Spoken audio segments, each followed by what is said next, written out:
Amici bellini, buon martedì, è arrivato il momento dell'analisi perché bisogna fare approfondimento e vi siete gustati, penso, già il video di Fragili Mentalmente. Se non l'avete ancora fatto è qua dietro l'angolo, è stato postato un'ora fa, quindi andate a vederlo e vi ringrazio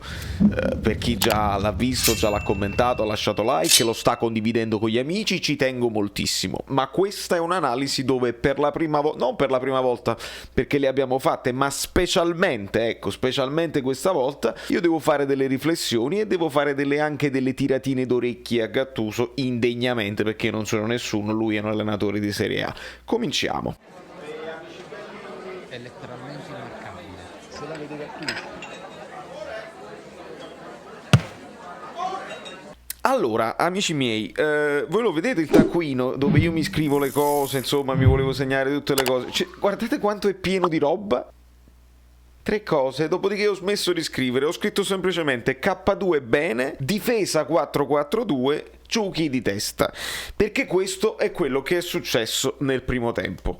Si era capito che la squadra si stava difendendo con il 4-4-2 e aveva volontariamente lasciato il pallino del gioco alla Juventus, perché questa è stata la lettura. Mi sembra evidente e Gattuso la conferma bene o male anche nelle dichiarazioni post partita, che non mi sono piaciute, ve lo dico subito, e poi ci arriviamo. Però un 4-4-2 che questa volta non mi è sembrato ben definito e chiaro nei movimenti di pressing sul primo portatore, perché è lì che è venuto meno un pochino la squadra. E se nel primo tempo abbiamo tenuto bene, abbiamo cercato anche di fare di impostare qualche ripartenza, arriva l'occasione di Lozano su cross di Demme, continuo a essere non convinto che, insomma, partire sempre dalla sinistra con Mario Rui quando c'era un McKennie comunque in palla non era probabilmente l'idea migliore. Anche lì un pochino posso prendermela con Gattuso, perché se questa era un'idea sua, e un pochino anche con i giocatori, cercate di trovare qualche soluzione alternativa se vedete che da una parte non riuscite a sfondare. Dall'altra parte c'è Di Lorenzo che comunque ha fatto una buona partita, Chiesa era inesistente, si poteva sfruttare anche quella zona di là.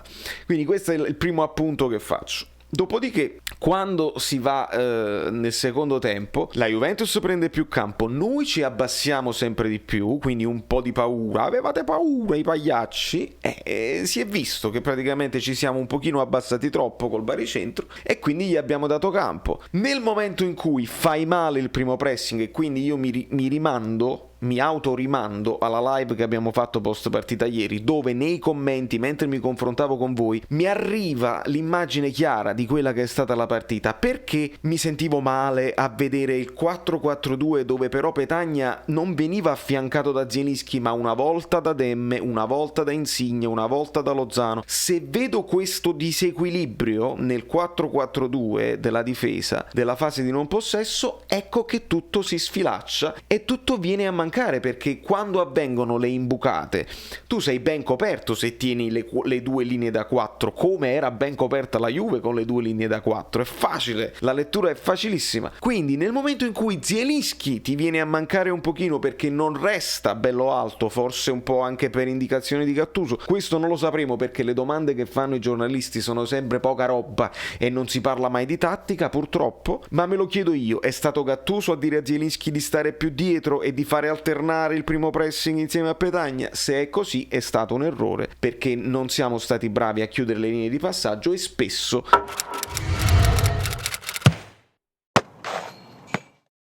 hanno trovato un'imbucata centrale dove praticamente lo Bakayoko e lo stesso Demme si trovavano in difficoltà, con Kulusevski in mezzo alle linee, con Arthur che si è mosso anche abbastanza bene nel secondo tempo, e quindi da lì sono nati qualche pericolo, un po' di apprensione anche da tifoso, eccetera eccetera. Dopodiché su un'azione, io di arbitro proprio non ne parlo oggi, però c'era un mezzo falletto su Mario Rui, sul cross poi di Ronaldo che Manolas svirgola e manda in angolo, arriva poi il calcio d'angolo, un episodio l'avrebbe dovuta sbloccare e così è stato. Purtroppo la palla sul braccio di Bakayoko, Ronaldo il campione, Ronaldo rispetto a Petagna, il campione che te la risolve anche giocando malissimo, anche giocando pochissimo, sta lì, fa gol, e quindi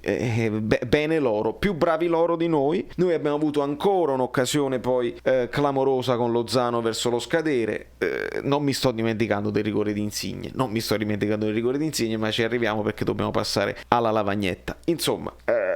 ci è andata male, si fanno i complimenti all'avversario, perché in questo caso per me Pirlo l'aveva studiata meglio di Gattuso. È ovvio che la fortuna vuole che un quadrato che ritorna quadrato proprio, che ritorna all'improvviso dal Covid è comunque il migliore in campo, evidentemente, quindi si potrà dire bravo Pirlo che l'ha messo, ha rischiato e lo ha messo subito titolare, e purtroppo anche la fortuna ci vuole. La fortuna vuole che il nostro Lorenzo, invece di dopo aver spiazzato il portiere, invece di metterla dentro, la butta fuori, e quindi la partita si definisce così. Passiamo direttamente alla lavagnetta, perché è importante. Eccoci qua. No, non è così che funziona, mi devo spostare, attenzione, esattamente, ci spostiamo così. Questa è la formazione che le televisioni, le radio, le cose fanno vedere, ma non è assolutamente così, perché il Napoli non ha mai avuto la palla tra i piedi, impostare l'azione, ed è lì che me la prendo anche con Gattuso, troppo rinunciatario, troppo in attesa. Questa Juve si poteva attaccare di più, perché era una Juve in difficoltà, non è stata una Juve schiacciasassi, quindi questa riverenza, questa paura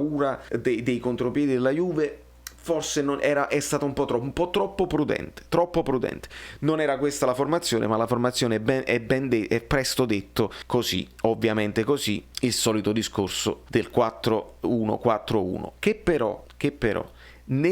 se fai il 4-4-2, no? Del 4-2-3-1, quando tu ti difendi, ti devi difendere così, perché Petagna deve inseguire, ma devi averne un altro, altrimenti tu Petagna fai l'asino in mezzo ai suoni, che praticamente ti trovi sempre uno in superiorità numerica. Bonucci è un buon palleggiatore, Chiellini, Danilo, lo stesso Quadrato, quindi si trovava lui da solo in mezzo a tanti, e Zielinski non ha avuto il coraggio di stare così alto. Nel momento in cui non ha avuto il coraggio, in questa zona si creava spesso un buco, perché quando Zielinski stava qui ogni tanto doveva uscire Demme, ogni tanto se la palla era qui doveva uscire Lozano, e quindi doveva esserci tutto questo scivolamento.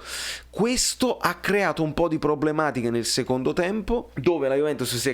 ha preso coraggio, fondamentalmente una questione anche di coraggio, e hanno creato dei pericoli. Poi il gol arriva sull'episodio e vabbè. Ma quello che mi interessa anche far vedere sono stati poi i cambi. Li vedete, quelli sotto sono i cambi. Ad un certo punto il Napoli si è trovato con Mertens al posto di Petagna, con Lozano qui, ad un certo punto entra Llorente, e quindi ci siamo trovati in questa situazione qua, con Zielinski in campo, con Elmas e con Politano qui, quindi ci siamo trovati con un 3-4-3 a tutti gli effetti, molto offensivo, perché avevamo Politano da questa parte, Insigne da questa parte, Zielinski ed Elmas, e lì abbiamo creato l'ultima occasione con Politano che scappa, era abbastanza anche in forma secondo me Politano, scappa, la mette dietro per la corrente Lozano, che tira, purtroppo rimpallo, la palla finisce sui piedi di Szczęsny. Non mi sono piaciuti i cambi, perché come riflettavamo si poteva anche lasciare Demme da questa parte, perché Elmas ha avuto un impatto come il burro, è stato proprio nullo a tutti gli effetti.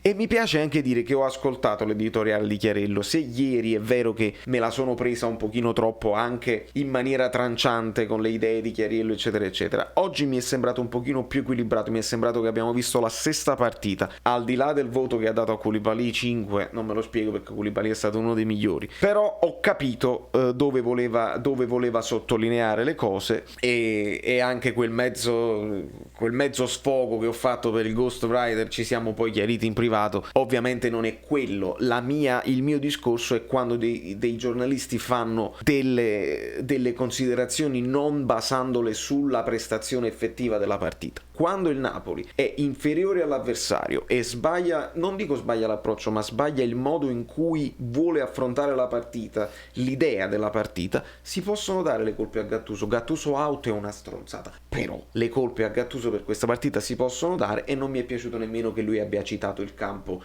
in cattive condizioni, non mi è piaciuto che abbia detto che comunque i giocatori hanno fatto quello che dovevano fare. Se hanno fatto quello che dovevano, se tu sei contento vuol dire che l'hai sbagliata tu, perché io non sono contentissimo di quello che è stato l'atteggiamento della squadra, troppo rinunciatario, troppo impaurito. Ed ecco che questa situazione qua è proprio la situazione dei cambi alla disperata, dove praticamente tu speri che un Llorente ti possa fare una spezzata, speri che uno di questi trovi una giocata, no?